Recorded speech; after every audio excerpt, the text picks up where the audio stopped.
कोल्हापूर परिमंडळात 34,59,00,000ची वीज बिल थकबाकी आहेत आणि 9,458 ग्राहकांचा वीज पुरवठा खंडित केला गेलाय। मार्च अखेर प्रत्येक दिवशी या ठिकाणी 6,92,00,000 वसुलीचे आव्हान आहे।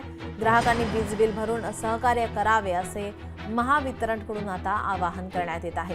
विजेचा वापर केल्यानंतरही बिलांचा मासिक भरणा नियमित होत नसल्याने कोल्हापूर परिमंडळ अंतर्गत प्रामुख्याने घरगुती, व्यावसायिक, औद्योगिक, सार्वजनिक सेवा आणि इतर वर्गवारीतील 71,281 ग्राहकांकडे 34,59,00,000 रुपयांची थकबाकी झाली, तर गेल्या 3 महिन्यात परिमंडळ अंतर्गत 3,537 ग्राहकांचा वीज पुरवठा तात्पुरत्या स्वरूपात खंडित करण्यात आला। त्यामुळे आता थकबाकीदार वीज ग्राहकांनी बिलांचा भरणा देय दिनांकापूर्वी करावा आणि वीज पुरवठा खंडित करण्याची कटू कारवाई टाळावी असे आवाहन महावितरणकडून करण्यात आले आहे।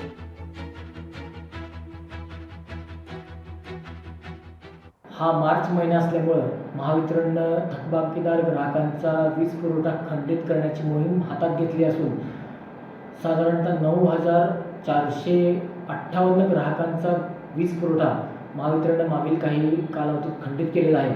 आता मार्च महिन्यात शेवटचे 6 दिवस प्रत्येक दिवशी 7 कोटी रुपये वसुली महावितरणला करायची आहे आणि त्यासाठी माझं सर्व ग्राहकांना आव्हान राहील की आपण आपलं मार्चमध्ये आलेलं बिल हे ताबडतोब भरावं आणि वीज पुरवठा खंडित होण्याची कारवाई टाळावी।